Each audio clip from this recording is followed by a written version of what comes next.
नाज़रीन, हैदराबाद में corona virus सबब वहदत कॉलोनी वासी हमरा फौत थी वियो आहे। वधीक तफ़सील ॾियण जे लाइ असां सां गॾु टेलीफोन लाइन ते मौजूद आहे अब्दुलरसूल चांडियो। जी अब्दुलरसूल, तफ़सीलनि खां आगाह कजो।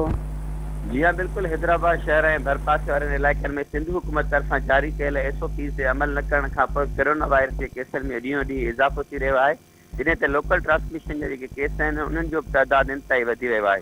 जॾहिं त कोरोना वायरस सबब जे हैदराबाद सिविल अस्पताल जे आइसोलेशन वार्ड में वहदत कॉलोनी जो रहवासी 49 वरनि जो मोहम्मद अनवर फौत थी वियो आहे, जंहिंजो SOP ते हिन वक़्तु सिहत खाती टीमूं हिन वक़्तु लाश वसूल कयो आहे। हुनखे दफ़नाइण जूं जेके तयारियूं आहिनि उहे पिणु कयूं थी वञनि, जॾहिं त मजमूई तौर ते हैदराबाद शहर में फौतियुनि जो जेको अंग आहे उहो 34 थी वियो आहे। जॾहिं त हिन खां अलावा मां तव्हांखे ॿुधाईंदो हलां त सांगड़ सां तालुक़ रखंदड़ पिणु हिकु जेको माण्हू आहे उहो पिणु कोरोना वायरस सबब फौत थियो आहे।